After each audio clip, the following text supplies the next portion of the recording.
Morning, friends. We are on Chapter 11, Easier Than Sugarcane, Jalisco, Nayarit.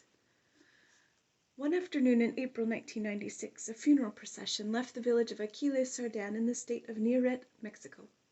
Dozens of people trudged uphill, heading north to the town of Jalisco, the county seat, blocking traffic on the highway that also led south down to the beach resort of Puerto Vallarta. A banda, a brass band of trumpets, clarinets, bass and snare drums, and a massive tuba serenaded the marchers with "Te vas, Angel mío," "You're leaving, my angel." Men fired guns in the air and took turns shouldering the casket that contained the corpse of a man named David Tejeda. He grew up a ranchero kid, better off than some by rural Mexican standards, but by the time he died, his Andalusians and quarter horses were the finest animals in the county. He was also a master horse dancer. Horse dancing is a popular pastime among Northwest Mexican rancheros. It involves spurring and prodding the horse to prance and hop in time to a banda staccato beat. At the county's annual Feria del Elote, corn fair, following the traditional horse parade that winds through Jalisco, David Tejeda would display his horse dancing prowess to the admiration and envy of all. Now, as the men from his family carried Tejeda's body to be buried, they also led his favorite animal, a white quarter horse named Palomo, saddled and riderless, and prodded it to dance as the banda played. For an hour the procession moved up the highway, then over cobblestone streets to the Jalisco cemetery. David Tejeda was among the first from Jalisco County to sell heroin in the San Fernando Valley. Just as important, he was among the first to publicly display what black tar heroin could do for a ranchero kid. He built stables and attached them to the large new houses he also built for his family. I heard about David Tejeda well after I had begun piecing together the story of the Jalisco boys. By then, what began on the day that I stood on the banks of the Ohio River in Huntington, West Virginia, had turned into an obsession with the rancheros from this one small town of Jalisco, Nayarit. Thousands of Americans were addicted to the tar heroin the Jalisco boys sold that netted millions of dollars a month.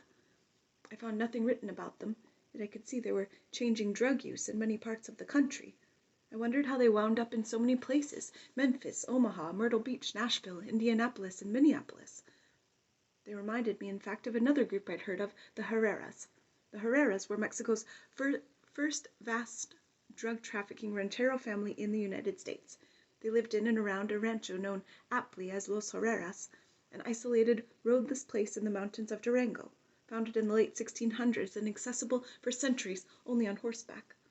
Like so many from the ranchos of Mexico, they were actually a clan made up of numerous intermarried families: Navarez, Medina, Diaz, Villanueva, and Venegas were other last names. They intermarried with the Corral family from the rancho Los Corrales. Law enforcement estimated the clan comprised 1,000 people spreading across several ranchos in Durango, all involved in producing, transporting, or selling heroin. The first Herreras appear to have intended to work legitimately when they arrived in Chicago sometime in the 1950s, but poppies grew well in the mountains of Durango. In time, they moved to heroin. Much of the U.S. market was then supplied by Turkey, Afghanistan, and Southeast Asia half a world away, their dope coming through New York City. But after police dismantled the Turkish and European heroin network known as the French Connection in 1972, the Herrera clan grew into the most important source of heroin in much of the country, annually importing 7.5 tons of the brown powder known as Mexican mud. The Herreras were not really a cartel per se, but it was an old-time organized crime family, said Leo Araguin, a retired DEA agent I tracked down who infiltrated the clan in the early 1980s. Most Herreras looked like auto mechanics, scruffy and unassuming, driving beater cars, he said. Araguin used to buy from one Herrera who would drive to the McDonald's meeting spot in a car so worn out that it burned oil and left a smoke cloud behind. One of the clan, Baltazar Navarez Herrera, owned a beef slaughterhouse in Chicago. For a while, the clan shipped its heroin in small metal tubes they fed to cows in Mexico. When the cows reached Chicago, they were slaughtered and the tubes retrieved, Araguin said. The clan moved to Denver, Detroit, Dallas, Oklahoma City, Los Angeles, and many other towns. Each clan member was an independent entrepreneur buying the family heroin. A Chicago police investigation into the Herreras estimated it took $60 million in profits out of that town alone, funneling all that to Durango through shady currency exchange shops around South Chicago.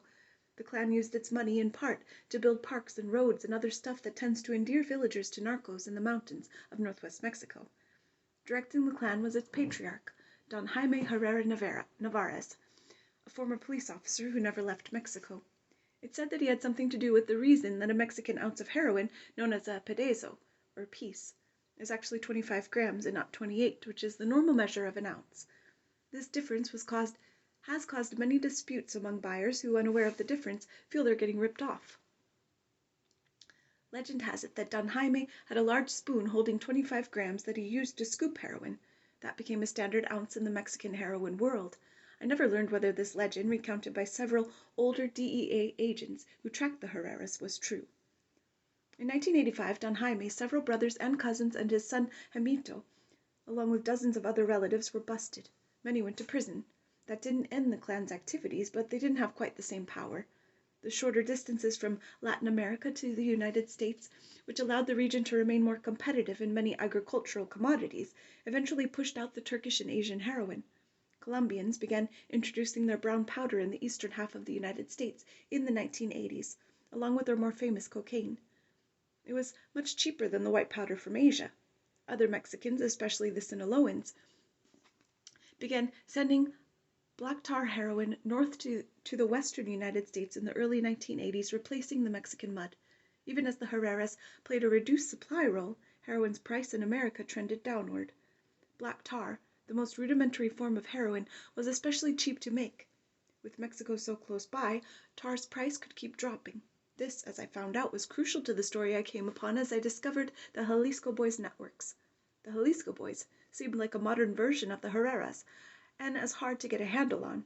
I sifted through shards of information about this hazy underworld that came to me from indictments and interviews with addicts and cops, with prosecutors, DEA and FBI agents, and imprisoned Jalisco traffickers.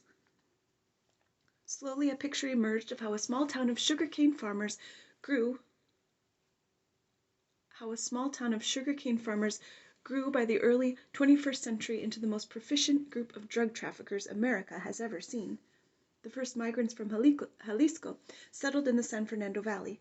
In Van Nuys, Panorama City, and Canoga Park, many Jalisco migrants were there illegally, but worked legitimate jobs in construction, landscaping, and restaurants. However, by the early 1980s, a few families set to selling black tar heroin on valley streets and in parks. The opium poppy grew bountifully in the mountains above Jalisco, and these families had relatives who mastered the folk craft of cooking opium goo into black tar. Tar had the advantage of being moldable like clay, and thus easy to shape into, say, the battery compartment of a boombox. Their tar was also potent and very condensed, and as it was heroin, which addicts needed every day, it lent itself to retail, where the real profit was. The quantities needed were relatively small. A courier could take across a kilo in a purse, or strapped under clothing. Jalisco families living in Tijuana hired themselves out as these couriers. The first Jalisco heroin traffickers mostly hailed from a single clan, many of whose members bore the last name Tejeda. Back in Jalisco County, the Tejeda clan spread across several ranchos in webs of cousins, sisters, uncles, brothers, and in-laws. The last names also included Sanchez, Diaz, Ibarria, Lizama, Lopez, Navarro, Cienfuegos, Lerma, Bernal, Garcia, Hernandez, and others knitted together through blood, marriage, and rancho life. The children of farmers who also raised sugarcane, coffee, corn, and cattle. They were not the poorest of Jalisco's peon farm workers. On the contrary, they were people who had access to enough money to get up north, pay a coyote, and look for new kinds of work, said a Tepic professional I spoke with who is from Jalisco. Jalisco had many well-known sugarcane families. They were why Jalisco was first in production of sugarcane in the state of Nayarit. Their sons were the ones who started this heroin business in the 80s and 90s. These parents tried to teach the sons agriculture. The sons worked in the fields. It's really hard work. They didn't want to keep on doing what their dads did. They saw that heroin was a good business, and so they began to leave. It's easier to make money in the business than to continue working in sugarcane. In the early 1980s, before cell phones or beepers, these Tejedas would stand on the street or in some San Fernando Valley park. Buyers approached and the dealer would cut off a piece of heroin with a small knife. That they lived in the San Fernando Valley, I suspected, made their story possible. They were far from the Sinaloans. Sinaloa was a state in Mexico where drug trafficking began. Sinaloans tend to be brash, brazen, violent. Other Mexicans hold them in something like awe. Sinaloans came to dominate the east side of Los Angeles County in the 1980s.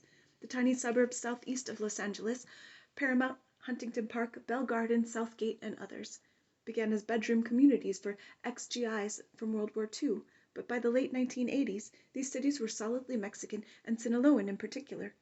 When that happened, these towns also became distribution terminals for Sinaloan drugs to cities across the United States. But the San Fernando Valley is far away, across hills in the northwest part of Los Angeles, and out there Sinaloans aren't as numerous. Other traffickers had room to expand. Among the first Jalisco boys to do so was David Tejeda. He was the oldest of 6 sons of a wealthy sugarcane farmer in the rancho of Aquiles Sardan. Wealthy by local standards, anyway. His family had land, cattle, horses, and houses, even before he went north to sell dope. David Tejeda was a light-skinned guy with a fondness for white cowboy hats and leather jackets with epaulets, in the style of the slain narco-balladeer Chelino Sanchez. Tejeda lived in Canoga Park and drank at the Majestic, the Van Nuys bar that was a favorite of Jalisco dealers like Enrique's uncles. He fought a lot, had a lot of girlfriends, and made a few enemies that way, but he gave jobs in the San Fernando Valley to poor kids from back home. A lot of people respected him for that. "We all dreamed of coming up here to work for him," said one Jalisco trafficker I talked to in a U.S. prison. "I went to him and asked for work. I was like 13 or 14. He said no, that I was too young. Many kids came and knocked on his door with the same request. I have cousins and friends who came and did work with him." Los Angeles was a hive of gang activity during the late 1980s and early 1990s. In some neighborhoods, a different gang controlled every few blocks. Crack was big. Mobs of young men sold it by standing in LA streets. Gangs began levying taxes on the street dealers. About this time, the Jalisco boys took their heroin trade off the street, out of the parks, and went to cars. Addicts were given a phone number to call. When they called, they were told where to meet a driver. The driver was directed to waiting clients by codes sent to them via beepers. Cars and beepers allowed a heroin crew access to a broader client base and made the Jalisco boys less obvious to police. In cars, dealers avoided gang taxation and the violence that accompanied the street crack trade. With a rudimentary delivery model in place, business boomed. Word of the business spread around Jalisco. More young men arrived from the town. They copied the system. They called their new businesses tienditas, little stores. Owning a business was a narcotic itself for young rancho kids who had nothing. Some drivers learned the business with an established cell and then went out and opened their own. Each cell was an independent business competing with others. Shootouts were unthinkable. Violence brought police attention. Guns earned long prison time. Plus, everyone knew each other from Jalisco, so violence would have created repercussions back home. A sell-and-let-sell ethos took hold, and by the early 1990s, Jalisco heroin tienditas quietly crawled all over the valley. As more people entered the business, profits dwindled. Police wised up and arrested several dealers. About that time, in 1990, or maybe a year or two later, it appears, David Tejeda discovered Hawaii. He had been selling to addicts who came over from Hawaii. Now he moved a crew of drivers there and used those addict customers as guides to this new market where heroin fetched triple the price.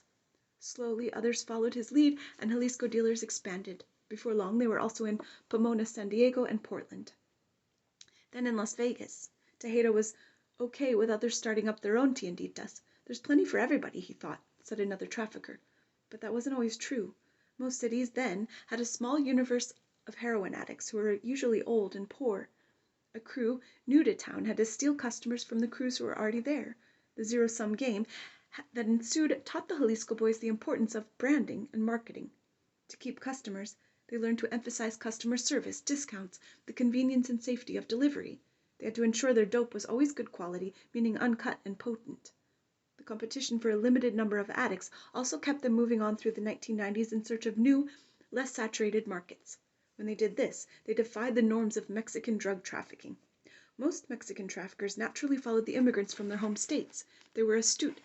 This was astute and common sense, for no immigrant has settled in such numbers in so many parts of America as Mexicans had by the end of the 1990s. Mexican immigrants were in rural areas where local police were often monolingual and understaffed. Those areas had cash-only businesses, Mexican restaurants, and money wiring services that could be used to launder cash. By the 1990s, small towns and communities in rural Colorado, Georgia, and Arkansas, where Mexicans worked in meat plants, became major hubs for traffickers, places where they divided the dope loads they'd brought in and with which they supplied much larger towns. Mexican traffickers did this by following the immigrants. Thus, by the 1990s, for example, it was possible for Sinaloan traffickers to find drug markets in many parts of America using Sinaloan immigrant communities as their point of contact and place to blend in. Michoacan traffickers did the same in the many U.S. regions where Michoacan immigrants became essential parts of the local economy. But Nayarit is Mexico's fifth smallest state, with barely 1 million people. Its migrants are few and have congregated mainly in Los Angeles and Reno. To find new heroin markets, the Jalisco boys would have to move where they had no natural family or rancho connection. That's exactly what they did. Like Spanish conquistadors, venturing beyond the comfortable hometown networks became part of the Jalisco boys' DNA. To do this, though, they needed guides. Spaniards relied on Indians who hated the Aztecs to guide them across the New World to Tenochtitlan, the capital of the Aztec Empire, now Mexico City. Junkies did the same for the Jalisco boys. The Jalisco boys supplied these junkies' habits in exchange for help in moving into a new area and renting apartments, in registering cellular phones and buying cars. You get one person to show you around and pass around the phone number, and it's like bees to a hive, one imprisoned Jalisco boy told me. They all know each other. It's like having a scout. That's what happened in Las Vegas. A female addict there told some of the families, "I know people in Tennessee." So they went with her to Memphis. It became one of the biggest markets for a while. They went to towns with large Mexican populations where the boys could blend in, and where no gang or mafia controlled the drug trade. But junkies got them there and found them their first customers. Junkies allowed the Jalisco boys to expand far beyond where they might have had they only relied on the Nayarit immigrant connections. With faith in the addictive power of their dope, the Jalisco boys harnessed these junkies, who led them to rich new markets where almost no Nayarits lived, but where thousands of middle-class white kids were beginning to dope up on prescription opiate painkillers. Junkies could track the telltale signs through the streets of a new city to the hidden customers that the Jalisco boys might never find otherwise. Junkies knew the slang and could read looks of desperation. Most important of all, and crucial to the expansion of the Jalisco boys, was that junkies could navigate America's methadone clinics. Have a good day, friends.